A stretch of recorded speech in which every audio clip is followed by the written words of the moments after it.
통해서 이스라엘 백성들이 어떻게 실패를 이겨나가고 승리의 발판으로 삼아가는가 하는 이것을 살펴보면서 여러분의 삶 가운데서도 실패가 있을 수가 있죠. 그런 어려움이 찾아올 때 우리가 어떻게 이겨갈 수 있는가 하는 것을 생각해 보려고 하는 것입니다.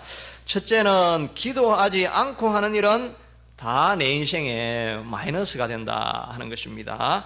7장 3절 여호수아 7장 3절 파워포인트 들어가 있습니다. 여호수아 7장 3절에 보면 여호수아에게로 돌아와 그에게 이르되 백성들을 다 올라가게 하지 말고 2-3천 명만 올라가서 아이를 치게 하소서. 그들은 소수이니 모든 백성을 그리로 보내어 수고롭게 하지 마소서. 이렇게 이야기를 하므로 백성 중 3천 명쯤 그리로 올라갔다가 아이 사람 앞에서 도망하니라 이렇게 되어져 있죠. 거기에서 정탐을 하고 돌아왔던 사람들이 여호수아에게 보고하기를 이제 저기는 작은 성이니까 2-3천 명만 있으면 됩니다. 이렇게 이야기를 하니까 바로 7장 4절에 보니까 백성 중 3천 명만 그리로 올라갔다 이렇게 되어 있죠. 이 전쟁하는데 하나님 앞에 물어보는 이런 과정이 전혀 없는 것입니다. 그 앞에서는 하나님이 어떻게 하라는 지시도 받았고 다음에 할례도 행하고 또 이 유월절도 지내고 이스라엘의 군대 장관도 만나고 이렇게 하면서 하나님과 긴밀한 교제를 하고 여리고성에 넘어갔을 때는 그 여리고성을 무너뜨렸는데 이 작은 성을 점령하러 가는 데는 정탐꾼 이야기만 듣고 그래 알았다라고 보내버린 것입니다. 그러니까 기도하지 않고 행한 일은 결국은 그 이스라엘 백성들에게 마이너스가 되는 사건이 된다 하는 것입니다. 우리도 어떤 때는 기도하지 않고 그냥 덥석 좋은 기회라고 잡았는데 알고 보니까 그것 때문에 큰 낭패를 당한 경험들 아마 여러분들도 다 사업을 하시면서 또 뭐 자녀, 가정 모든 일들에서 아마 이런 일들을 많이 경험하실 것입니다. 그냥 좋아 보이는데 기도하고 하나님 앞에 물어봐야 되는데 기도하지 않았기 때문에 그런 어려움을 당할 때가 이렇게 있다 하는 것입니다. 특별히 세일 이런 거 하라고 할 때 항상 이렇게 우리에게 결정하라고 할 때 조급하게 결정하라는 것, 이거는 우리에게 도움이 되지 않는다는 것입니다. 세일을 하는데 세일이 언제까지 끝납니다 이렇게 하면 세일 끝나고 나서도 그 일을 하기도 하고 하는데 그냥 세일 끝날까봐 그냥 금방 사버렸는데 보니까 그게 도움이 안 되는 물건일 때도 있다 하는 것입니다. 다윗도 이런 결정을 할 때 하나님 앞에 묻지 않고 두려움으로 결정할 때가 있었습니다. 많은 경우에 하나님을 찾았지만은 처음하고 마지막 결정은 다윗도 실수로 결정을 하게 됩니다. 하나님 앞에 묻지 않고 결정하게 됩니다. 그래서 노업에 있는 제사장에게 찾아가 가지고 거기서 제사장이 먹는 진설병을 먹고 그 다음에 골리앗의 칼을 가지고 도망을 가는데 어디로 가느냐니까 가서 자기가 죽인 골리앗의 고향으로 가게 됩니다. 이제 파워포인트 넘겨주시면 됩니다. 그래서 21장 10절에 보니까 그날에 다윗이 사울을 두려워하여 일어나 도망하여 가드왕 아기스에게로 갔다라고 이렇게 이야기하는 거죠. 결정할 때 하나님 앞에 물어보지 않으니까 두려운 마음에 결정하게 되는 것입니다. 그리고 나서 나중에 하길라에서 사울을 살려주는 사건이 일어납니다. 자기가 분명히 승리했는데도 너무 오래 쫓겨다니니까 자기가 지친 것입니다. 그래서 사무엘상 27장 1절에 보니까 다윗이 그 마음에 생각하기를 내가 후일에는 사울의 손에 붙잡히리니 하나님 앞에 물어본 것이 아니라 스스로 그냥 생각을 한 것입니다. 이렇게 하다가 내가 아마 망하게 되겠구나, 사울에게 내가 종구엔 잡히게 되겠다, 이거를 기도하고 물어보면 되는데 왜 자기가 잡힙니까? 하나님께서 사울을 통해 가지고 이미 기름 부어서 왕이 될 사람인데 기름 부은 사람은 결코 망하지 않는 것을 알 수 있었을 텐데 그냥 하나님을 기억하지 않고 약속을 잊어버리니까 두려운 마음에 그냥 또 블레셋에 있는 이 하기스 왕에게 간 것입니다. 거기 갈 때마다 엄청난 고생을 하게 되죠. 미친 채 하다가 도망쳐 겨우 나오고, 그 다음에 시글락에 가 있다가 아말렉이 와가지고 처자 모든 물건을 다 잃어버리는 일들이 생기게 된다 하는 것입니다. 우리가 기도하지 않고 구하는 것은, 두려운 마음으로 구하는 것은 이런 어려움을 우리에게 준다 하는 것입니다. 그래서 하나님께서 우리에게 주신 마음은 두려워하는 마음이 아니요 사랑과 능력과 근신하는 마음, 자기 통제를 할 수 있는 그런 마음을 우리에게 기도하면 그런 마음을 주신다 하는 것입니다. 그래서 여러분들이 어떤 일을 이렇게 결정할 때 마음의 갈등 가운데 있을 때 이렇게 결정을 하면 안 됩니다. 그렇게 하면 두려움 때문에 바로 결정을 해버리죠. 그때는 하나님 앞에 기도하면 하나님이 내 마음에 평안한 마음이 줄 때까지, 그런 마음이 올 때까지 기도를 해야 됩니다. 기도하다 보면 어떤 때 하나님이 우리 마음 가운데 평안함을 이렇게 심어주시게 된다 하는 것입니다. 그때까지 기다려야 된다는 것입니다. 우리가 저도 옛날에 어렸을 때 들었던 이야기인데, 너 시골에, 옛날에는 이제 시골이 좀 겁나는 길이 많았죠. 가다가 너 혹시 도깨비를 만나면 절대 위로 보면 안 되고 아래로 봐야 된다. 이거 아래로 봐야 된다를 말을 그냥 알로 봐야 된다, 이렇게 이야기를 하더라고요. 만약에 우리가 도깨비를 봤는데 위로 보면 이게 점점 커져가지고 나를 사로잡아 버립니다. 그런데 그 문제를 작은 것이라고 생각하고 아래로 보고 알로 보고 이렇게 물로 보고 작은 것으로 여기면 이게 도깨비가 점점 작아진다는 것입니다. 그런데 우리가 하나님 앞에서 크게 기도하고 나아가면 하나님이 우리 마음에 강력한 능력을 주시게 된다는 것입니다. 그래서 어떤 문제든지 아주 작아지게 만들게 된다 하는 것입니다. 저도 기도하는 훈련을 이렇게 많이 받을 때가 있었는데, 예전에 교회에서 기도를 했는데 언제 기도를 했냐니까 주일날 10시부터 새벽 6시까지 6시간, 8시간 기도를 한다는 것입니다. 이 금요 철야를 해야 되는데 주일 철야를 하니까 부교육자들이 엄청 힘이 들었습니다. 마음도 많이 상했습니다. 왜냐하면 월요일 날이 부교육자 쉬는 날인데 10시부터 새벽 6시까지 기도하고 나면 월요일 날은 집에 가서 자야 되는 거예요. 그다음에 또 매일 출근해야 되니까 우리 부교육자들 중에서 자녀들 있는 애들은 자녀를 병원에도 못 데려가고 이런 상황이 생기니까 많이 좀 불편해요. 저도 거기 가가지고 불편한 마음을 가지고 기도하는 둥 자는 둥 그냥 이렇게 불만을 가지고 이렇게 있었습니다. 그렇게 몇 번 하다가 이왕 할 건데 그냥 기도하면 열심히 해보자 이런 생각을 가지고 이제 앞에 나가서 일어서 가지고 계속 기도를 했습니다. 기도를 해가 이제 앉아 있으면 자니까 제가 슬리핑 백을 밑에 딱 깔고 그 슬리핑 백을 이렇게 눈 감고 밟고 지나가면 내가 경계선을 넘어간다 안 넘어간다 알 수 있잖아요. 그래서 슬리핑 백 끝에서부터 끝까지 왔다 갔다 이걸 제가 6시간을 그렇게 했습니다. 그때는 정말 이게 사람이 주는 힘이 아니고 어떤 때는 우리가 기도하면 하나님이 부어주시는 힘이 있죠. 정말 그때 아무 기도도 안 하고 주여 주여 주여만 했는데 6시간을 제가 그렇게 계속 그렇게 돌았습니다. 돌고 나니까 얼마나 큰 힘이 생기는지, 다른 분들은 이제 다 이제 새벽 예배를 이제 6시 이제 마치고 이렇게 가야 되니까, 그때 새벽 예배 좀 일찍 5시쯤에 마치고 가야 되니까 이제 예배를 다 드렸는데, 그때 이제 사람들이 이제 제가 설교할 기회가 돼가지고 이제 올라갔는데 사람들이 이제 목사님도 우리 사정 다 알고 서로서로 아니까 눈치껏 해가지고 빨리 한 2, 3분 안에 설교 이제 마칠 거다 이렇게 다 기대하고 있었는데, 제가 올라올 때는 정말 제가 선포하면 지구라도 움직일 것 같은 그런 힘이 생기는 거예요.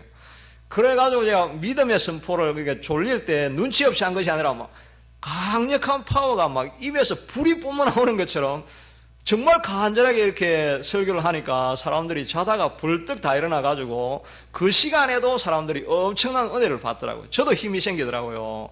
그러니까 우리가 두려워하는 마음이 아니라 기도하면 주시는 놀라운 능력을 가지고 나아가면 하나님께서 우리의 모든 두려움을 사라지게 해주신다 하는 것입니다. 기도라고 하는 선물 바구니라고 하는 이런 책에 보면 이제 한국에서 사망률 1위가 되는 질병이 뭐냐니까 뇌졸중이라고 하는데, 뭐 여기는 스트로크라고 이렇게 할 수가 있죠. 그래서 핏줄이 터지면 뭡니까? 터지면 뇌출혈, 막히면 뭡니까? 막히면 뇌경색이죠. 우리 어르신들 뭐 이런 거 다 의학 지식 뭐 저보다 더 많이 아실 것입니다.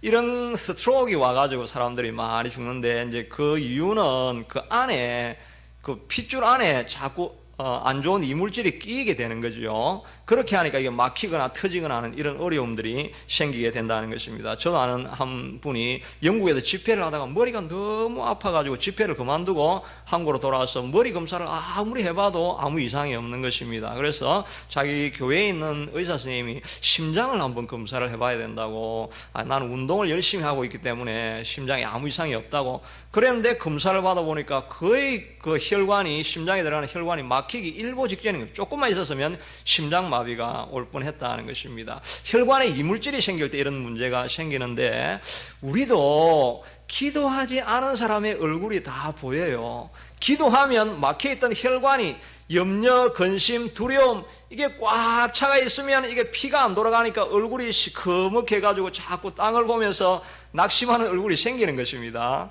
그런데 기도하는 사람은 딱 보면 얼굴에 빛이 반짝반짝 나는 것입니다. 피가, 혈관이 아주 잘 유통이 돼가지고 피가 잘 돌아가니까 얼굴이 반짝반짝 하는 것입니다. 여러분들 보니까 지금 전부 다 얼굴이 막 너무너무 광채가 나네요. 새벽 예배 나오고 막 이러시니까 전부 다 얼굴이 제가 2개월 전하고 지금하고 얼굴이 완전히 달라졌습니다. 아멘도 안 하시네. 완전히 달라졌어요. 지금 완전히 달라졌어요. 기도하시면 하나님께서 모든 막힌 것을 뚫게 된다 하는 것입니다. 아무리 작은 일이라도 기도하지 않으니까 이 아이성 하나 점령 못 해가지고 이 이스라엘 백성들이 하나님 왜 이렇게 우리를 불러가시고 이렇게 고생을 시킵니까 하면서 원통한 이런 상황이 임하게 되더라는 것입니다. 작은 문제라 할지라도 여러분 꼭 하나님 앞에 물어보는 것을 습관으로 삼으시기를 바랍니다. 할 수만 있으면 여건이 허락되면 새벽 예배도 나오시고 아니면 있는 처소에서 늘 이렇게 하나님 앞에 기도함으로 하루를 시작해서 여러분의 얼굴이 빛이 나고 하는 모든 것에 하나님의 임재가 가득한 그런 삶이 되기를 바라겠습니다. 둘째는 원인을 제거해야 다음에 승리할 수 있게 된다 하는 것입니다. 이런 소식을 듣고 나서 여호수아가 이렇게 한 일은 이제 하나님 앞에 기도를 합니다. 6절부터 이제 계속 이렇게 기도를 하는데 7장 9절에 가면 기도할 때 가나안 사람과 이 땅의 모든 사람들이 듣고 우리를 둘러싸고 우리 이름을 세상에서 끊으리니 주의 크신 이름을 위하여 어떻게 하시려 하나이까. 그 기도, 여호수아 기도 마지막에 앞에서는 원망을 하면서 하나님 어떻게 왜 이런 일을 하셨습니까? 막 이런 이야기를 해놓고 마지막에 기도할 때는 하나님 주의 크신 이름을 위하여 어떻게 이렇게 하시겠습니까? 우리가 만약에 망하고 아이성에 실패하고 이랬다고 한다면 이스라엘 하나님이 위대한 하나님인 줄 알았는데 작은 아이성 하나 이렇게 점령하지 못하는 신이구나 하면 하나님의 이름이 뭐가 됩니까? 이렇게 하나님의 이름을 위하여 하나님의 영광을 위해서 기도하는 그 기도는 반드시 응답이 되는 것입니다. 제가 말씀드렸던 것처럼 기도할 때 뭔가 말이 된다 이렇게 하면 그때 기도가 응답이 되는 것입니다. 이런 일들이 다 출애굽기 모세도 마찬가지로 이스라엘 백성들을 위해서 기도했는데 기도할 때에 모세가 이스라엘 백성들이 다 그 송아지를 만들어 가지고 이것이 우리를 인도하신 신이다 이렇게 하니까 하나님이 너무 노해 가지고 이 민족을 다 멸해버리겠다 이렇게 이야기를 했습니다. 그렇게 하니까 이 모세가 기도하는 것이 어찌하여 애굽 사람들이 이르기를 여호와가 자기의 백성을 산에서 죽이고 지면에서 멸하시려는 악한 의도로 인도내었다 이렇게 말하게 하시려니까 만약에 하나님이 이스라엘 백성들에게 분노해가지고 다 죽여버리면 애굽 사람들이 이스라엘 백성들을 다 끄집어내가지고 광야에서 다 죽이려고 이끌어낸 악한 신이 하나님이구나. 하나님 이렇게 하면 하나님 이름이 어떻게 됩니까? 하나님의 이름을 위해서 구한 거죠. 그렇게 하니까 하나님께서 설득이 되시니까 그럼 내가 그 사람들 죽이지 않겠다 이렇게 이야기를 했고 민수기에서도 가서 보면 민수기에서도 정탐꾼이 돌아와가지고 그 땅을 악평하여서 우리는 못 간다 우리는 죽었다 저쪽엔 자이언트고 우리는 맥죽이다 이렇게 하니까 하나님이 언제까지 이 백성들이 나를 멸시하겠느냐라고 하면서 이 사람들 다 멸하려고 합니다. 그렇게 멸하려고 하니까 또 여호수아가 하나님께 기도하기를 모세가 하나님께 기도하기를 여호와가 이 백성에게 주기로 맹세한 땅에 인도할 능력이 없었으므로 광야에서 죽였다. 이 사람들이 이끌어내기는 했는데 하나님이 능력이 없어가지고 이 사람들 인도하지 못하니까 다 죽였다. 이렇게 하면 하나님의 이름이 어떻게 되겠습니까? 이 하나님의 영광을 위한 기도를 하나님 앞에 드렸다는 것입니다. 그러니까 이 말이 의미가 있고 이 말이 하나님 앞에 맞는 말이니까 하나님이 그 기도를 듣지 않을 수가 없다는 것입니다. 그러므로 여러분도 기도할 때에 하나님 내가 만약에 망하면 내가 지금까지 신앙을 지키려고 이렇게 예배에 나오고 또 기도해야 할 때 오고 이래 하면서 기도를 했는데, 하나님 내가 망하면 내 주변에 있는 사람이 하나님 제가 뭐라고 하겠습니까? 하나님의 이름을 위하여 이 어려움은 꼭 벗어나게 해주십시오. 이렇게 믿음의 기도를 할 때 하나님께서 우리 기도를 듣게 하신다 하는 것입니다. 제가 최근에 시편 71편 18절에 보면 이제 이분이 이제 기도할 때, 시편 기자 기도할 때, 하나님이여 내가 늙어 백발이 될 때에도 나를 버리지 마시며 내가 주의 힘을 후대에 전하고 주의 능력을 장래 모든 사람에게 전하기까지는 나를 버리지 마소서. 하나님 내가 병이 들었는데 내가 살고 싶습니다, 이 말이 아니고, 하나님 내가 아주 살아남아가지고 할 일이 있지 않습니까? 주의 능력을 넥스트 제너레이션 내가 전해야 되고, 그리고 장래 모든 사람들에게 하나님의 능력을 내가 전해야 될 일이 남아있는데 내가 이거 망하면 안 됩니다. 하나님 이를 위해서 나를 살려주세요. 이렇게 하면 하나님의 영광을 위해서 나의 문제를 해결해 달라는 것이잖아요. 그럴 때 하나님께서 그 기도를 들으신다 하는 것입니다. 지난 금요일 새벽 기도 때도 제가 이 말을 했는데, 시편 118편 17절에 내가 죽지 않고 살아서 여호와께서 하시는 일을 선포하리로다. 이것도 내가 죽지 않아야 될 이유가 아직도 선포해야 될 하나님의 일이 있기 때문에 내가 죽지 않아야 됩니다. 이렇게 사명이 있으면 우리가 죽지 않고 문제에서 넘어갈 수 있게 된다 하는 것입니다. 그러므로 여러분 기도할 때 이런 하나님의 영광을 위해서 드리는 이 기도가 우리를 살게 한다 하는 것입니다. 인천에 주안장로교회라고 여러분 아마 이름 들어보셨던 분들은 아실 것입니다. 이분이 그 교회가 그때까지도 거의 8만 명 이상, 우리가 그렇게 크다고 안 알려져 있는데 실제로는 그 교회가 엄청나게 크다고 이렇게 합니다. 8만 명 정도 성도들이 모이는데, 이분이 지금 은퇴하신 목사님인데, 나경일 목사님이 한 30년 전에 자기가 급성 간암이 생긴 것입니다. 너무 열심히 이분이 하는 거는 열심히 빼고는 없는데 너무 열심히 일하다 보니까 급성 간암이 생겨가지고 병원에 찾아갔는데 너무 늦은 것입니다. 그래서 병원에서도 안 받아주려고 하는데 억지로 그래도 봐달라고 해서 세브란스 병원에 갔는데 의사가 3일밖에 안 남았다는 것입니다. 그래가지고 얼굴은 점점 이제 황달해서 흑달이 되어지고 얼굴은 새까맣게 되고 배는 그냥 다 복수가 차서 불어오르고, 이렇게 하니까 시간이 조금 지나니까 간호원이 와가지고 이제 흰 천을 주면서 이분 돌아가시면 그거 덮어달라고 자기 와이프한테 이 천을 주는 것입니다. 그래서 다른 의사들도 이렇게 내전을 와서 보니까 이거 다 됐네 이렇게 하면서 이렇게 가는 소리가 다 들리더라는 것입니다. 그때 자기 이제 딸이 둘이 9살인가 12살 이렇게 됐는데, 그 딸 둘이가 와가지고 자기 그걸 자기한테 매달리면서 하는 이야기가, 아빠 죽지 마, 아빠 죽으면 안 돼, 우리는 어떻게 살아, 이 이야기를 애 둘이가 이렇게 목을 잡고 울면서 하는 것입니다. 그때 자기 마음에 딱 떠오르는 생각이, 아니 내가 목사가 이렇게 열심히 사역하다가 이래가 죽으면 그래가지고 이 홀사모가 남고 애들이 남아있는 거 보면 성도들에게 덕이 안 된다는 생각이 딱 드는 것입니다. 열심히 헌신하는 사람이 그냥 이렇게 허무하게 죽으면 하나님의 영광이 되지 않는다, 내가 살아야 되겠다는 생각이 아니라 하나님의 영광이 안 되겠다는 이런 생각을 하게 된 것입니다. 그러니까 이거 하나님의 영광을 위해서 살려주십시오 라고 하면서 그때 의식이 가물가물하면서도 하나님의 영광을 위해서, 하나님의 영광을 위해서 이렇게 계속 기도했는데 극적인 변화가 일어나고, 물론 성도들도 많이 기도를 했죠. 그런데 극적인 변화가 일어나가지고 자기가 갑자기 하혈을 하는데 그 하혈을 12번 큰 하혈을 했다는 것입니다. 그리고 나서 살아났고 지금도 많은 간증을 하시면서 이런 사역을 하시더라 하는 것입니다. 그러니까 여러분들도 문제가 있을 때 기도할 때 하나님 영광을 위해서 기도하면 하나님께서 우리 기도를 들으시게 될 것입니다. 아멘. 여하튼 요수아가 이렇게 기도를 하니까 하나님께서 이유를 가르쳐주세요. 왜 너희가 실패했는지 아느냐라고 하면서 7장 11절에 이 작은 글이라서 아마 잘 안 보이실 것입니다. 그런데 그냥 제가 이제 읽어드리면 그냥 대충 감으로 이렇게 아시면 됩니다. 성경을 보셔도 되고, 7장 11절에 보니까 그들이 온전히 바친 물건을 가져가고 도둑질하고 속였다고 하고, 7장 11절에도 그 온전히 바친 물건을 너희가 멸하지 아니하였다. 13절에도 보니까 너희 가운데 온전히 바친 물건이 있는데 그것을 너희 가운데서 제하기 전까지는 너희가 능히 대적을 맞서지 못하리라, 이렇게 말하는 것입니다. 이 너희 가운데 있는 온전히 바친 물건, 이게 아간이 가져간 물건이죠. 근데 이거는 한국말로는 온전히 바친 물건이라 해가지고 세 절로 되어 있지 않습니까? 근데 이거는 원래 히브리 말로는 그냥 한 단어입니다. 헤렘이라고는 한 단어인데 이 단어의 개념이 양면성이 있습니다. 하나는 바친 것이고 하나는 진멸되어야 되는 것인데, 이거는 이 단어는 이 당시에 아랍 문화에 잘 알려져 있는 단어고 이스라엘에게는 잘 알려져 있는 개념이었습니다. 옛날 고대 사회는 전쟁을 하러 나아가면 그것을 반드시 신의 이름으로 이렇게 나아가지 않습니까?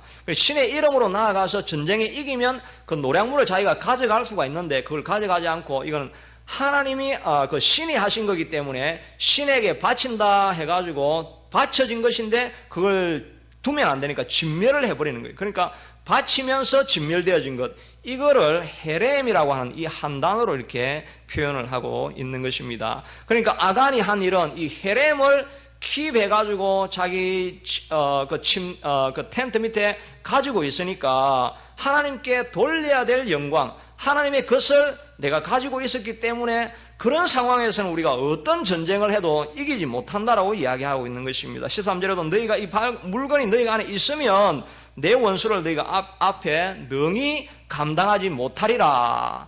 그것이 있는 한에는 내가 너희와 함께하지 아니하리라. 이렇게 말씀하고 있는 것입니다. 우리가 실패할 때 원인을 잘 찾아야 되겠죠. 왜 우리가 인생에서 실패하는가? 그거는 우리가 하나님께 드려야 될 것을 내가 가지고 있을 때 더 이상 앞으로 나가지도 못하고 내 앞에 있는 문제도 넘어갈 힘도 우리가 안 생긴다는 것입니다. 하나님께 드려야 될 것인데 내가 가지고 있는 것이 무엇입니까? 자랑입니다. 내가 지금 가지고 있는 모든 것들이 하나님께서 다 주신 것인데 내 것이라고 생각하는 마음이 조금씩 생기고, 내가 잘하니까 이런 일들이 일어났다. 저도 이제 목회를 하면서 뭐 하나님이 다 아셨지만 나도 뭐 열심히 뭐 준비하고 뭐 내 나름대로 나도 노력을 했다, 이런 의식이 조금씩 생기면서 저래 안 되는 교회는 저 노력을 안 해서 안 되는 거야, 뭐 나처럼 열심히 하면 되는 거야, 이런 식의 마음을 가지고 내가 한 것이라고 생각하는 그 자랑을 내가 조금씩 가지고 있으면 이게 알게 모르게 조금씩 쌓여가면서 목회자들이 능력을 잃어버리는 것입니다. 모든 것을 받고 난 이후에 전부 다 하나님이 하셨습니다. 모든 것은 하나님이 하신 것입니다. 내 거는 아무것도 없습니다. 나는 정말 하나님 앞에 종밖에 아니고 나는 아무것도 아닙니다. 이 마음을 우리가 자꾸 가져야 되는데, 은연중에 내가 이루어진 업적 때문에 내 마음에 자랑이 생기는, 교만은 패망의 선봉이 되는 것입니다. 그러니까 자꾸 이렇게 세월이 지나갈수록 목회자들이 아닌 경우들이 굉장히 많지만 어떤 경우는 힘을 잃은 경우들이 대다수가 자기가 가지고 잘했다고 생각하는 이 자랑하는 마음, 교만한 마음이, 이게 바로 헤렘인 것입니다. 이 헤렘을 가지고 있으면 하나님께서 앞으로 가지도 않으실 것이고 우리와 함께 하지도 않을 것이라고 말씀해 주시고 있는 것입니다. 우리가 시간도 마찬가지고 우리 염려근심, 이것도 다 하나님 앞에 드려야 되는 것인데 내가 가지고 있기 때문에 염려근심을 내가 계속 붙들고 있는 것입니다. 우리가 가지고 있는 시간도 마찬가지고 우리가 가지고 있는 물질도 마찬가지고 내가 가지고 있는 것이 하나님의 것인 줄로 알고 헤렘입니다. 이건 아깝지만 내가 하나님 앞에 진멸하라고 하는 것은 다 진멸해 버립니다라고 바치면서 버려버릴 때, 그때 우리에게 다시 샘솟는 힘이 우리에게 찾아오게 된다 하는 것입니다. 우리 아들이 이제 여기 와 있는데 금요일 날 막 자랑을 하면서 내가 지금 카나다 레버니에서 700불 받게 됐다고 막 이렇게 자랑. 내가 딱 들어보니까 뭔가 이게 something wrong, 이거 진짜 something wrong이에요. 딱 그래가 보니까, 야, 너 그거 피싱 아니야? 그거 스캠이다, 스캠. 한 웹페이지 가보자. 이래가 딱 자기가 들으면, 아니, 가버먼트 웹페이지라고. 내가 딱 보니까 이거는 완전히 사구리인데, 그래가지고 지가 정보를 넣은 데를 딱 보니까 들어가니까 이제 안 들어가지는 거예요. 이미 다 처리하고 이게 안 된 거, 이게 스캠이에요. 그래가 네가 무슨 정보를 넣었냐, 이게 하니까 이게 완전히 이제 피싱을 당한 겁니다. 이 참, 아직 이제 사회 초년생이니까 이제 새로운 경험을 한 거죠. 그래가지고 지금 뭐 급하게 뱅크 카운트 다시 하고 크레딧 카드 다 하고 뭐 이렇게 했었습니다. 근데 제가 왜 알았냐면 저도 이렇게 스캠을 한번 당할 뻔했거든요. 거의 당할 뻔했어요, 제가.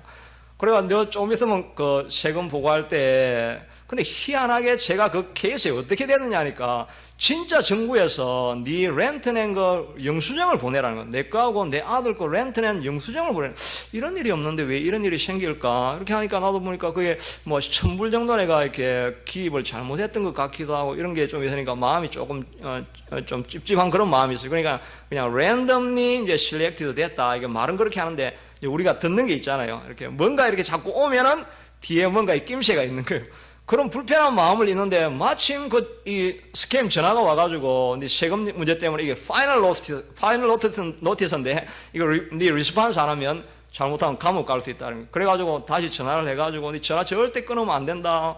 그렇게 해가지고 저는 진짜인 줄 알고 감옥 간다니까 제발 감옥은 가지 말게 해달라고.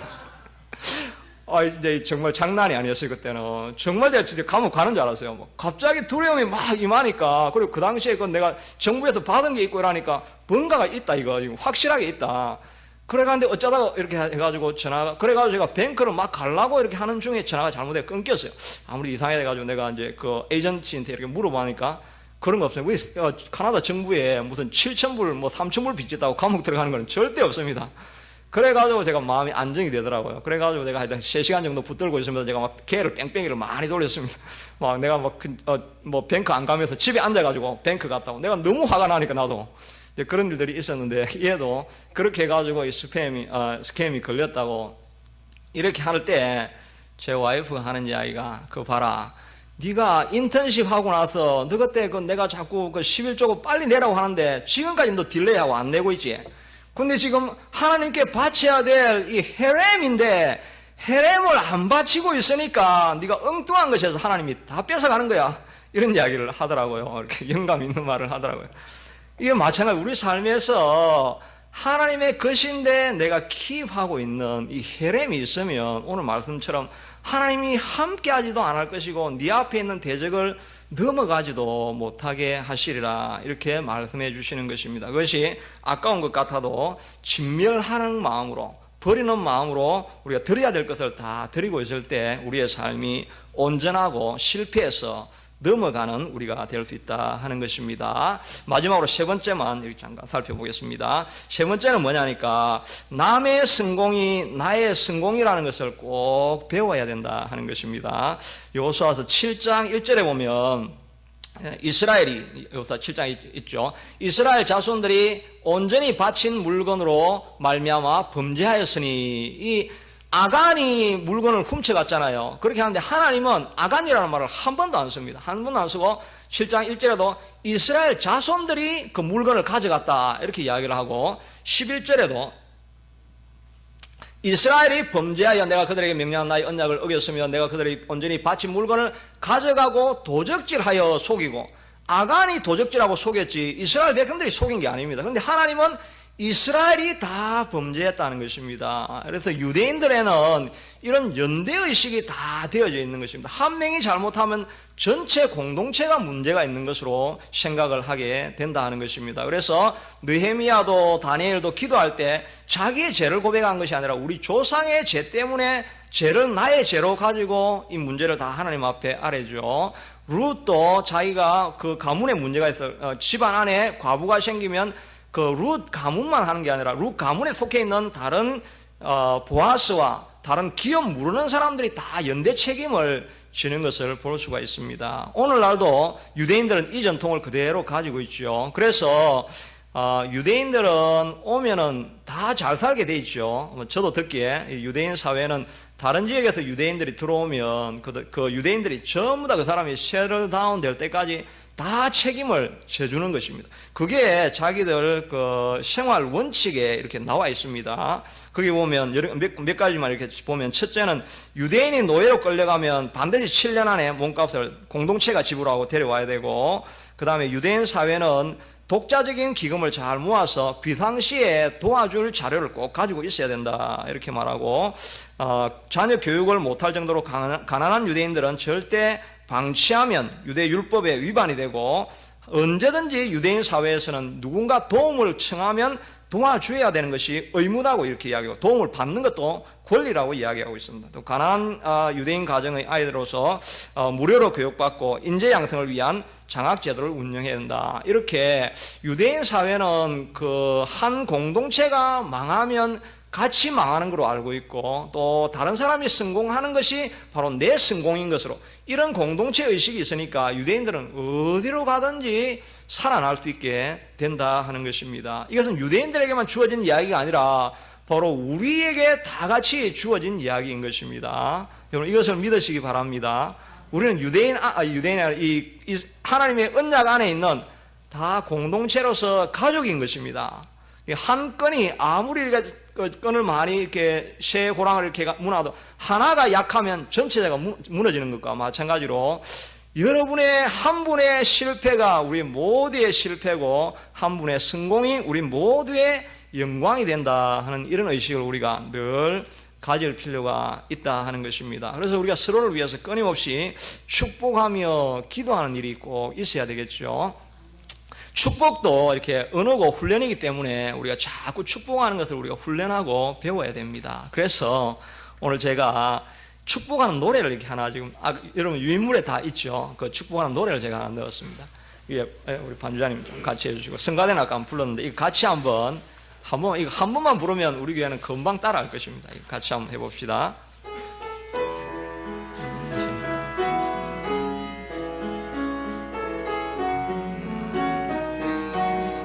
너는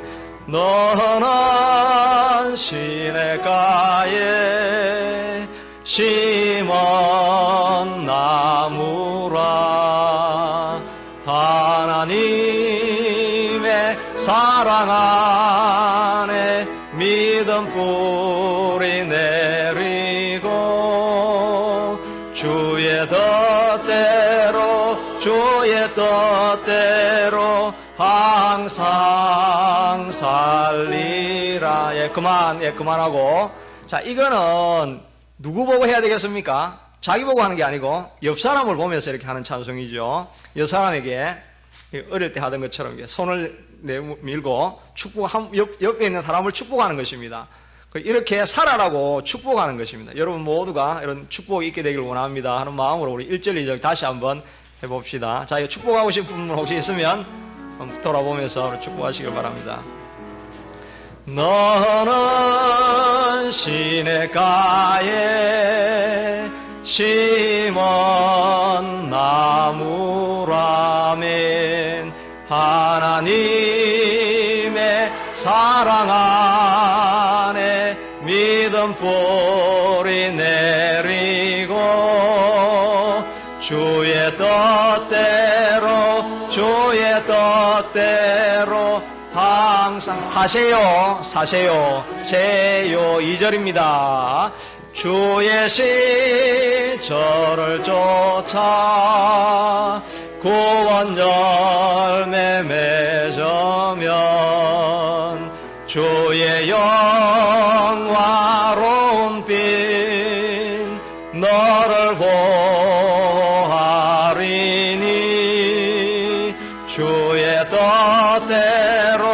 주의 뜻대로 항상 사세요.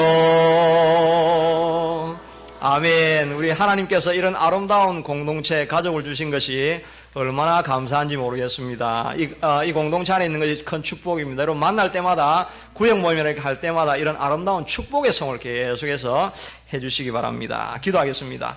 하나님, 우리 같이 한번 기도하겠습니다. 우리가 기도하지 않으면 우리가 실패합니다.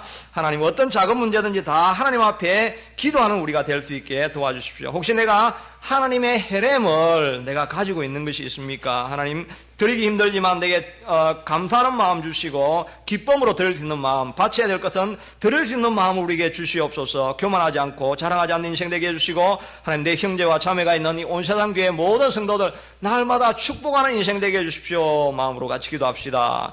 고마우신 하나님 감사